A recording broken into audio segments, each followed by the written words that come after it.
Con el concepto de especie, la generación se convierte en un mecanismo que da cuenta de la regularidad de la naturaleza. No obstante, el espíritu del siglo XVII obliga a los investigadores de esta época a considerar la generación en términos de las estructuras visibles de los seres vivos y las leyes de la mecánica, lo cual es insuficiente. A diferencia de la circulación de la sangre, la generación no se puede reducir a mediciones de volúmenes, velocidades y movimientos, ni se trata de un fenómeno que se explica por la sola acción de fuerzas imprimidas a poleas y palancas. Cuando Harvey aborda el problema de la generación, no lo hace mejor que su maestro Fabrizio de Aquapendente. Este último hacía incubar huevos de gallina y los abría para ver el desarrollo del embrión. Por su parte, Harvey diseccionaba ciervas heridas por el rey de Inglaterra. Lo que veía Harvey en el canal de la matriz de este animal era simplemente una masa informe y gelatinosa en la que progresivamente se esbozaban órganos como los intestinos y el corazón.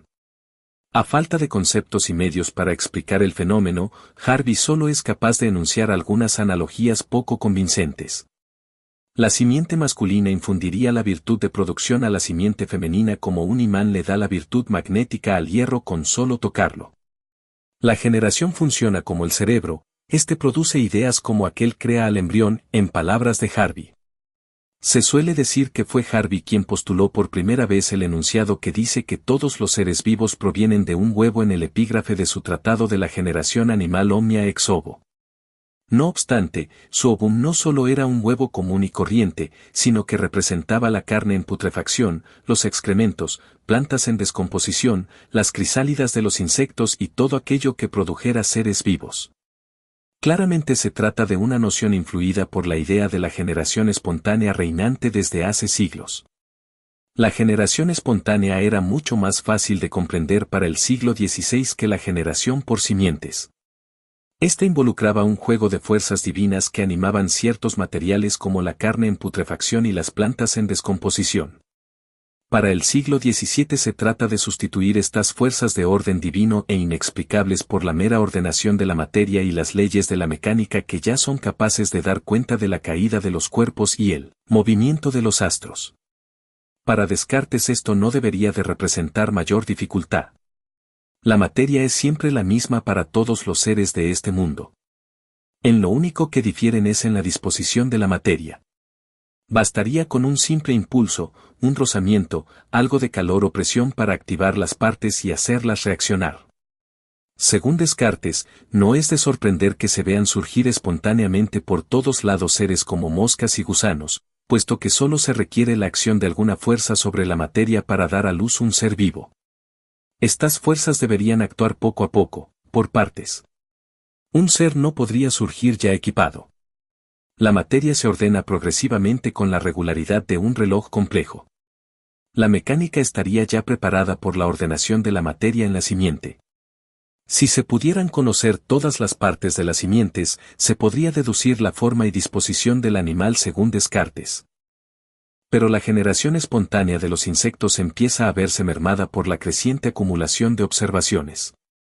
Con lupas y microscopios se empieza a conocer mejor los detalles de los insectos. Se observa que estos seres son bastante complejos en el sentido que poseen demasiadas partes en armonía. Vasos, nervios y fibras se articulan con precisión. Malebranche constata que una mosca puede presentar aún más partes orgánicas que un caballo. Tan solo el cristalino de una mosca se cuenta por miles, mientras que el del caballo se reduce a uno solo. Por su parte, Swammerdam y Malpighi van precisando sus metamorfosis, sus órganos sexuales y sus formas de acoplamiento.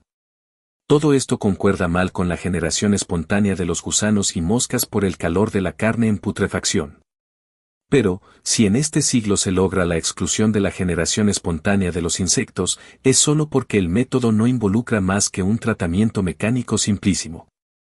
Basta con cerrar herméticamente un frasco con carne putrefacta para ver el resultado.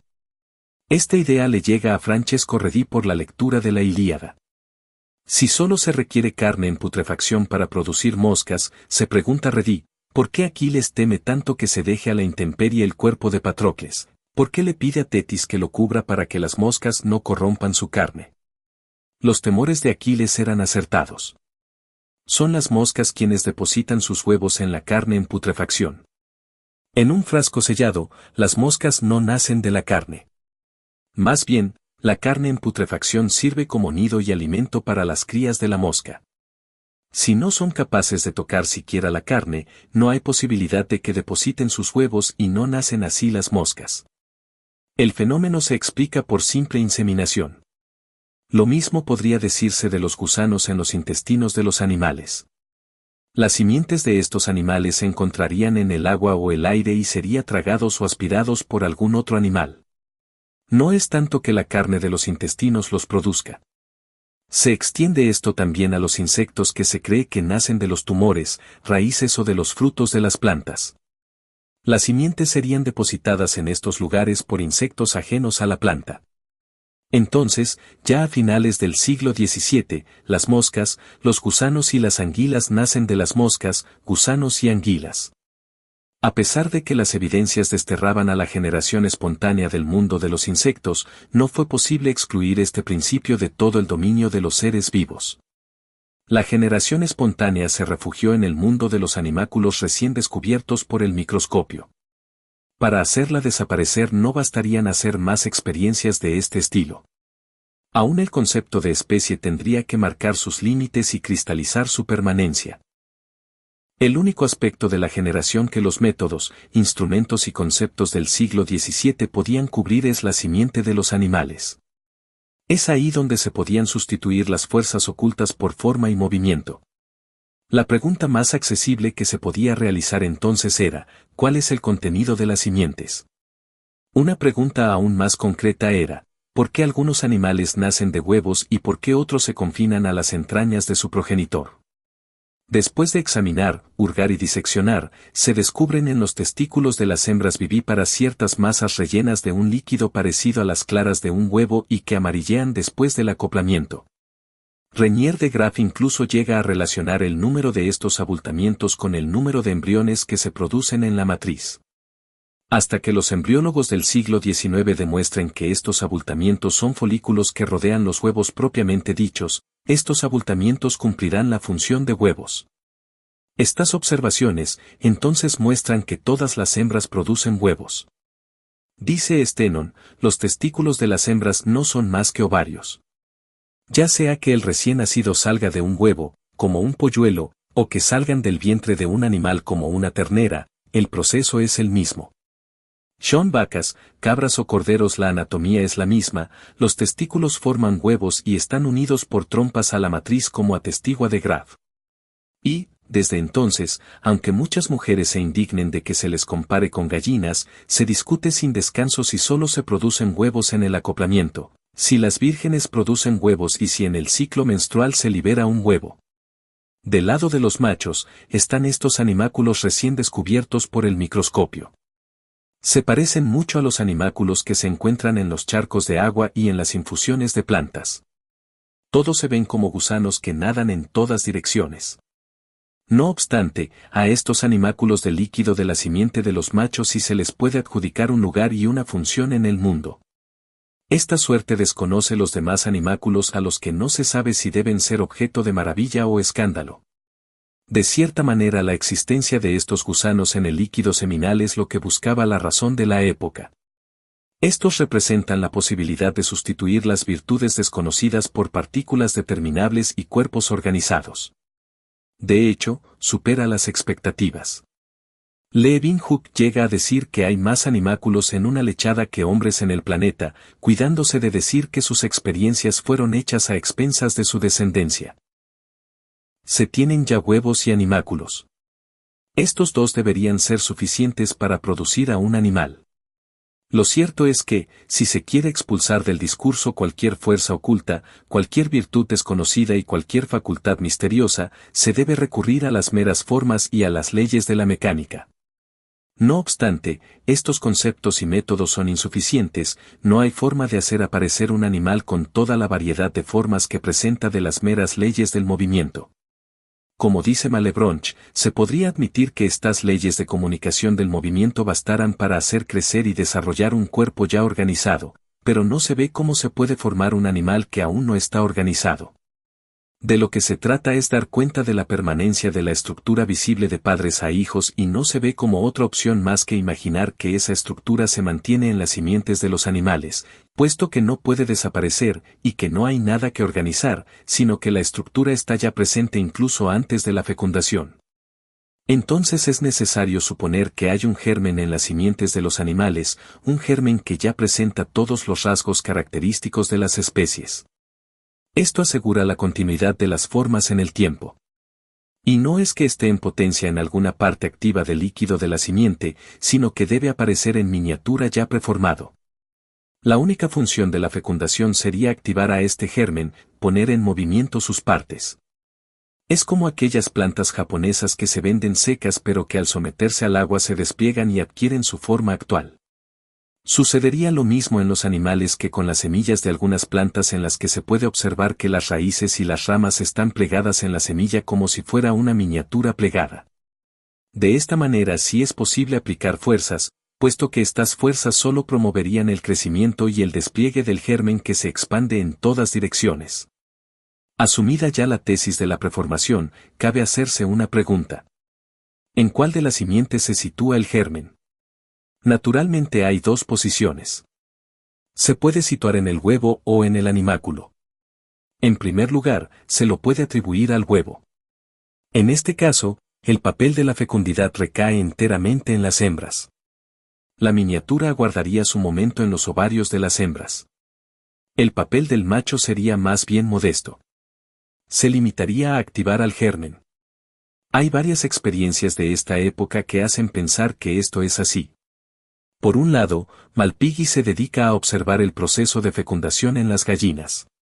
Se observa que el gallo no posee órgano copulador, simplemente se limita a rociar los huevos de la gallina, lo cual hace pensar que solo los activa. Lo mismo pasa con los peces quienes despiden un líquido que se vierte en los huevos que libera la hembra. También se piensa que esto pasa con las ranas quienes tienen un comportamiento algo extravagante. El macho se abraza con la hembra durante varios días y no se sabe exactamente el papel del macho, pero se imagina que también rocía los huevos de la hembra. Por otro lado, se tienen dudas con respecto al líquido de la simiente de los machos. Se sabe que muchas mujeres han quedado embarazadas sin que se haya vertido este líquido en su interior. Entonces habría una especie de espíritu de este líquido que se infiltraría y penetraría hasta la matriz. Hay quien piensa que esta parte sutil del líquido se mezcla con la sangre de las mujeres, lo que les causa sus dolores y una vez fecundada la sangre, se fecunda el huevo. También está el innegable parentesco de los hijos a los padres. Esto se explicaría por la fuerza con que la simiente activa al huevo. Además de las apetencias de la madre y la forma del embrión, también tendría que ver la fuerza con que se fecunda el huevo. Se puede sostener también la posición contraria. No hay necesidad de asumir al huevo como portador del germen si lo vemos nadar en el líquido de la simiente masculina. Como dice Artzocker, el animáculo encierra la miniatura del germen bajo su delgada piel. En este caso el papel de la fecundidad recae en los machos y las hembras solo darían asentamiento y refugio al germen de los animáculos. El animáculo penetraría hasta la matriz y solo uno de ellos se introduciría hasta el huevo que le serviría de asentamiento. El huevo tendría un agujero que solo permite pasar a un animáculo e inmediatamente después se cierra impidiendo el paso. Una vez instalado, este efectuaría su desarrollo y su crecimiento hasta una talla óptima. Claramente, habría que hacer una distinción entre animáculos. Cada uno tendría sexo. Habría un animáculo con la miniatura del macho y uno con la miniatura de la hembra, según Leeuwenhoek.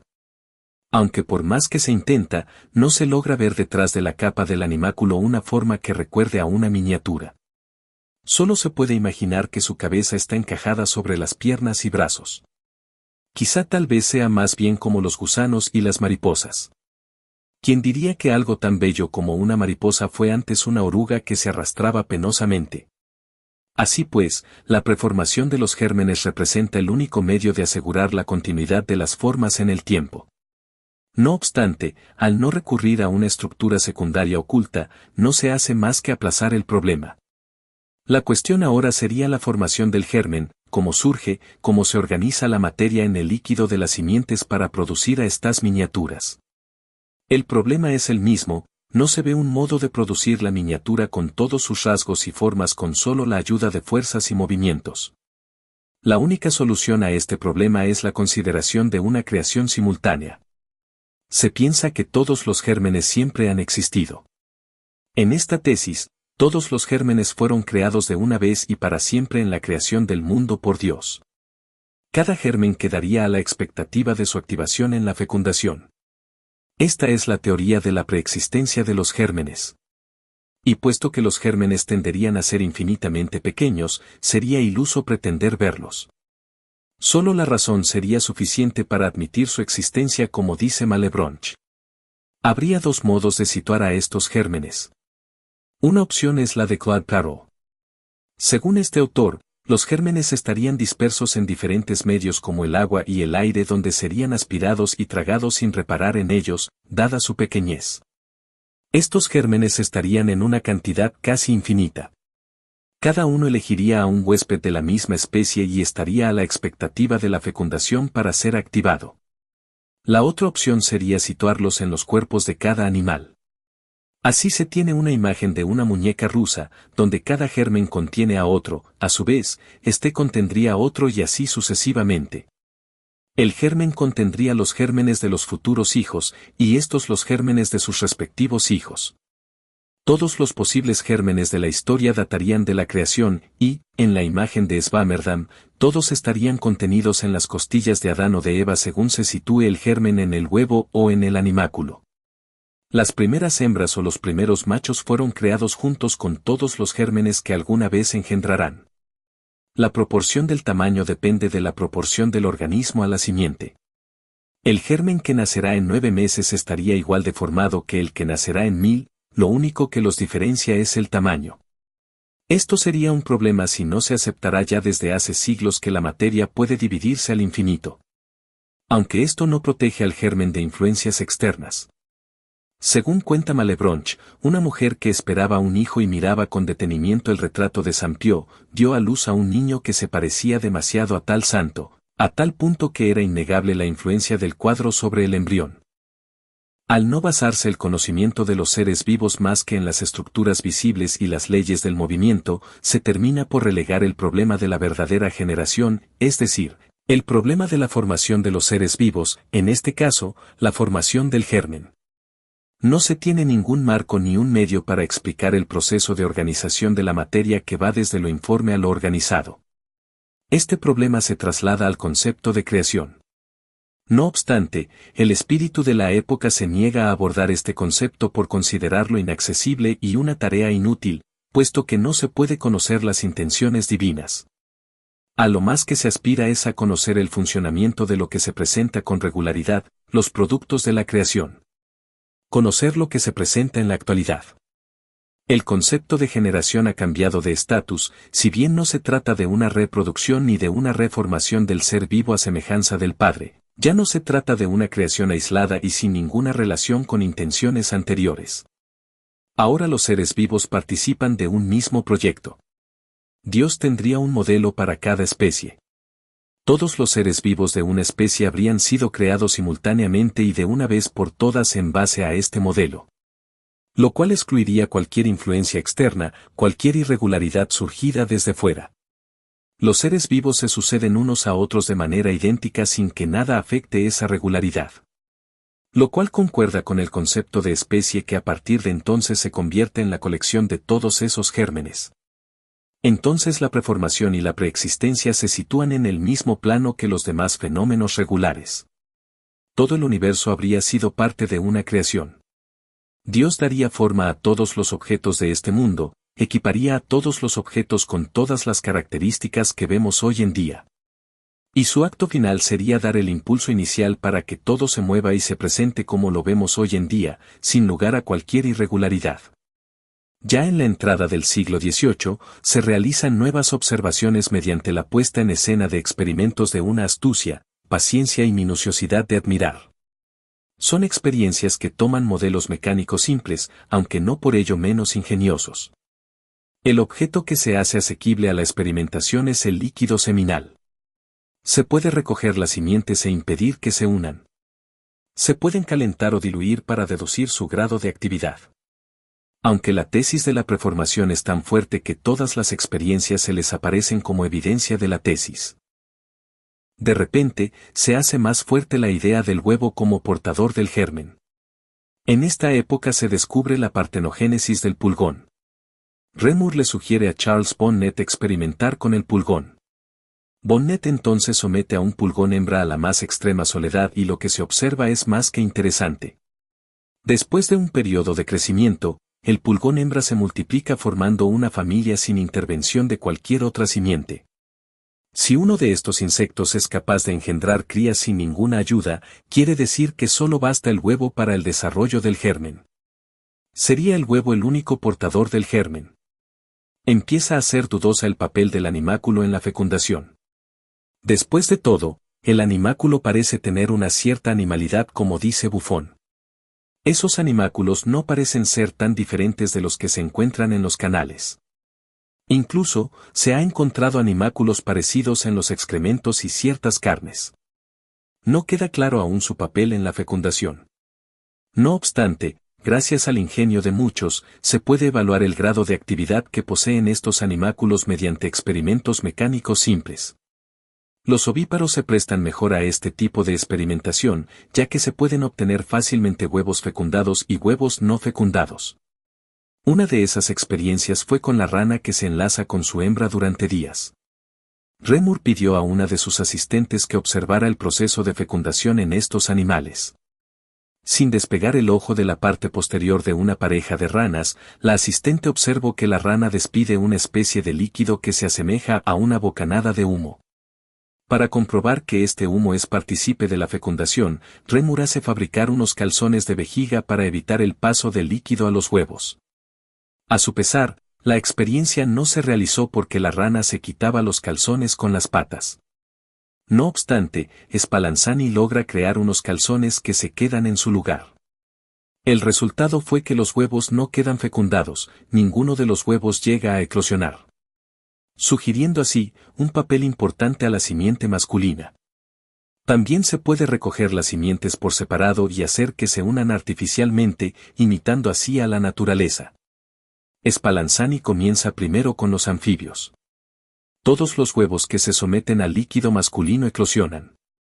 Este experimento se extiende a numerosos animales incluyendo reptiles e incluso a perros, con la ayuda de una jeringa. El resultado es el mismo. La fecundación artificial permite hacer experiencias de otro tipo como saber si la influencia de la simiente queda intacta bajo ciertas condiciones y averiguar así el papel que tiene en la fecundación.